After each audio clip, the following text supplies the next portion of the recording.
ipon yung laman ng van, sabi niya, mga 2 billion pesos. That was the single largest or biggest delivery that he made. I'm not defending the President, Mr. President. But in fairness to him, ni Pangulo, at siya nag-utos na mag-insert ng 100 billion sa GAA, sa BICAM.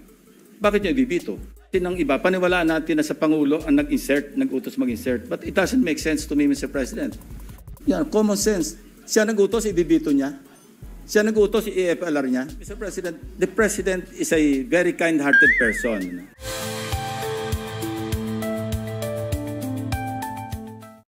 Yung sinasabi ni Saldico on social media as posted, na nag-deliver siya ng 25 billion representing the 25% commission di umano para kay Presidente, that I will attest na hindi totoo. No?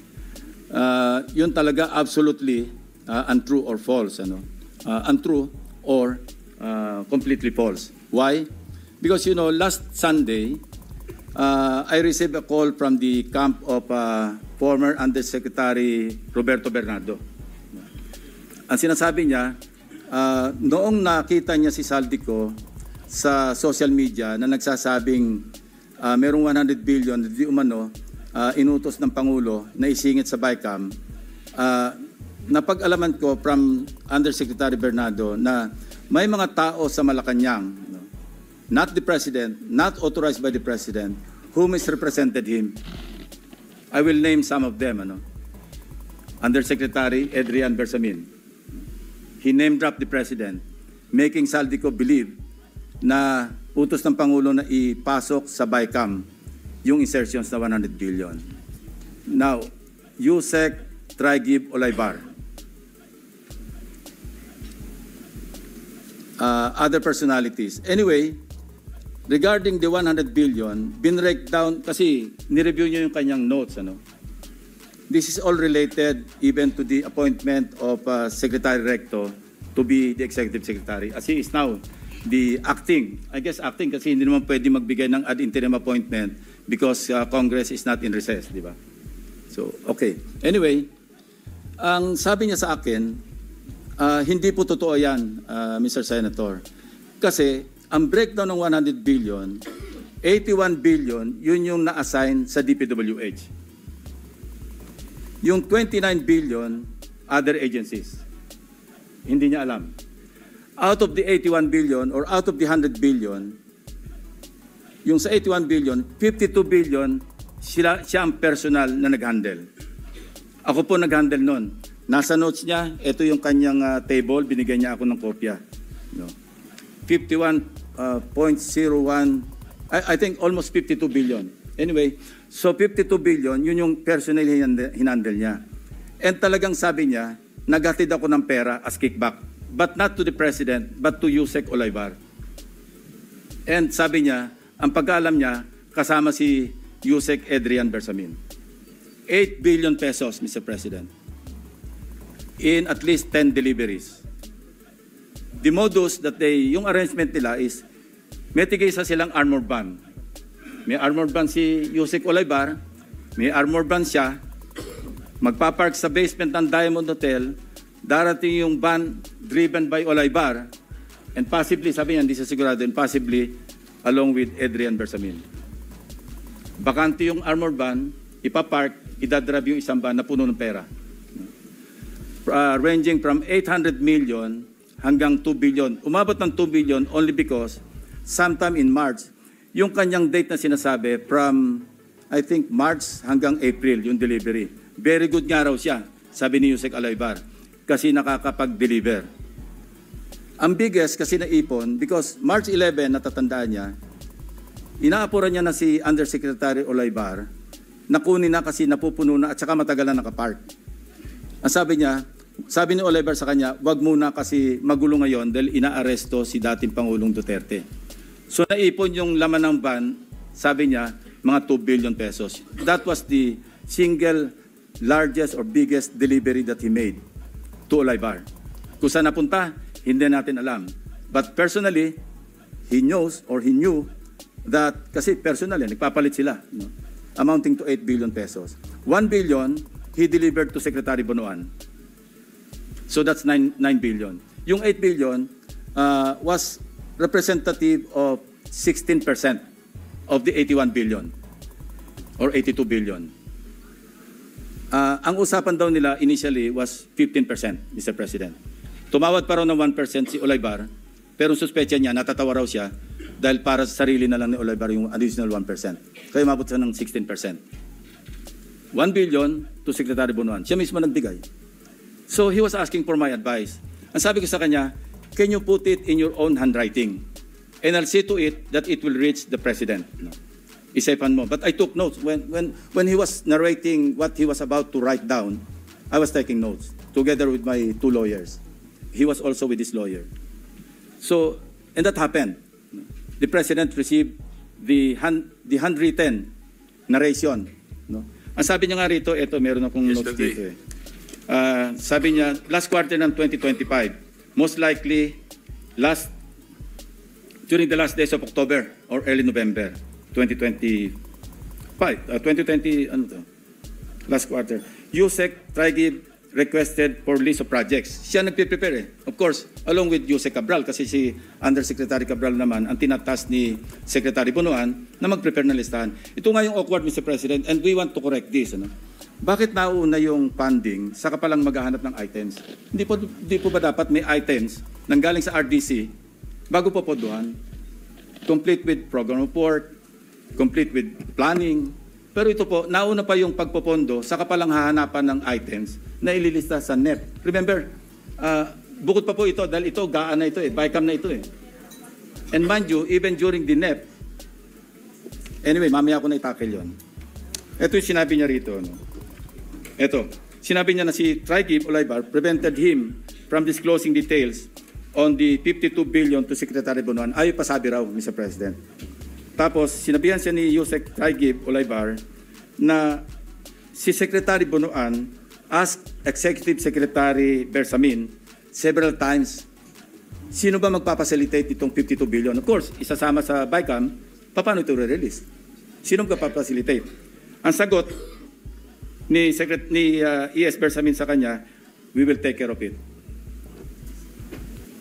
Sila na raw ang bahala kung paano ayusin yung 52 billion. Now, I'm not defending the President, Mr. President, but you know, in fairness to him, yung list of projects, yung 100 billion, initially naka-FLR lahat yun eh. Pinapatrack ko ngayon sa aking staff kung ilan yung na-release out of the items on FLR or PISARO for issuance of SARO. Hindi pa namin alam. But initially, kasama sa nabito do sa 194 billion ng ating Pangulo, 1.15 billion pesos worth of projects. Andito yung listahan ng projects. May lista rin nakita ng mga staff ko ito, pero may listahan din si Bernardo nito. Kung alam ni Pangulo at siya nag-utos na mag-insert ng 100 billion sa GAA, sa BICAM, bakit niya ibibito? Yan din ang observation ni Your Honor, di ba? Sabi niyo rin, because you also examined. While you were examining respecting the 2025 GAA, we were also busy inspecting. No, hindi naman tayo po nag-coordinate, but our findings are practically the same. Di ba? It's the same, Mr. President. Same. Kung gusto kasi ng iba, paniwalaan natin na sa Pangulo ang nag-utos mag-insert. But it doesn't make sense to me, Mr. President. That's why I'm trying to explain this to our colleagues and to the members of the DBCC family para maliwanagan naman natin, and in the presence of the media, maliwanagan naman natin na hindi kasama ang Pangulo. Kasi, yan, common sense. Siya nag-utos, ibibito niya. Siya nag-utos, i-FLR niya. Mr. President, the President is a very kind-hearted person. You know, I would have suggested to the person who brought to the President or delivered to the President the handwritten narration of Mr. Bernardo. I would have suggested na tanggalin niya and then order an investigation. Otherwise, how can you insulate the President kung courtesy resignation? But you know, that's water under the bridge because it did not happen, Mr. President. Mga boss, ha? Ping Lacson, akala ko ba ay yung mga amo mo is yung taong bayan? Ang naglulukmok, ang nagloloklok, ang nagbutar, ha? Ang nagluklok sa imuha diya sa Senado, ang taong bayan. Para bang ang labas ngayon, ang iyong amo ay si Bongbong Marcos. Ha? Sasabihin mo, hindi sa pinaglalaban ko ang ating Pangulo, ganito, ganyan. Gano'n na nga yun. Pinaglalaban mo ang ating Pangulo. Ha? Pinaglalaban mo ating Pangulo sa makatuwid, that is a betrayal of public trust. A public office is a public trust. Paano magtiwala ang taong bayan na yung pinaglalaban mo ay isa mismo, siya mismo ang lumapastangan sa taong bayan. Ha? Yun na nga, sabi ni Saldico, ang mastermind, ang nag-utos sa kanya na gawin ang insertion is ang Pangulong Bongbong Marcos. Yung mali-malitang delivery ng bilyones na pera papunta sa bahay mo. Sabi nga ni Saldico, totoo po yung sinabi ni Kutisa na lagi silang nagdi-deliver doon. Imagine meron, ayan yung picture na yan, andyan yung family picture ni dating Speaker Martin Romualdez. Yang mga malita na yan, meron pang mga nakalagay kung magkano. Bultong-bultong pera, mga boss. Grabe. Believe ako sa inyo. Yung systematic na korupsyon, yung systematic na pagnanakaw ninyo sa taong bayan. Grabe, nakakalula. Makabuang. You could imagine, ganito ang gobyerno natin, tapos paglalaban mo, Ping Lacson. Sa bagay, tumakbo ka, kaya nanalo ka under Bongbong Marcos. Pero dapat isipin mo, Ping Lacson, nang naglagay sa'yo dyan, ang naglagay sa'yo dyan is taong bayan. Therefore, wag mo, maging tapat ka sa taong bayan. Kasi you are a legislature. You are not the protector. You are not elected by the people of the Philippines just to represent na ganito, ganyan. Kasi nagsalita nga si Amy Marcos na ganito, nagkamali siya. She was thinking na kung magpakasalan niya si Lisa Marcos ay magbabago na. Magbabago na ang kanyang Marcos Jr. na kapatid. But unfortunately, ang nangyari, nagiging nagiging rampant na ang paggamit niya ng droga. Allegedly, yan ang sabi ng iyong presidential sister or nakakatandang ate na si Senator Amy Marcos. Ngayon, sasabihin ni Sandro Marcos na hindi tunay na kapatid si Amy Marcos. Now, ang challenge ni Amy Marcos, magpadiin siya at kayong pamilya, buong pamilya ni Bongbong Marcos ay magpa-hair follicle test. So ngayon, kakasa kayo? Hindi. Bakit? Kung wala kayong kinatatakutan at laging yung bukang bibig, ang rason ninyo ay we don't have to accept any challenge from them. Yun na. Para na.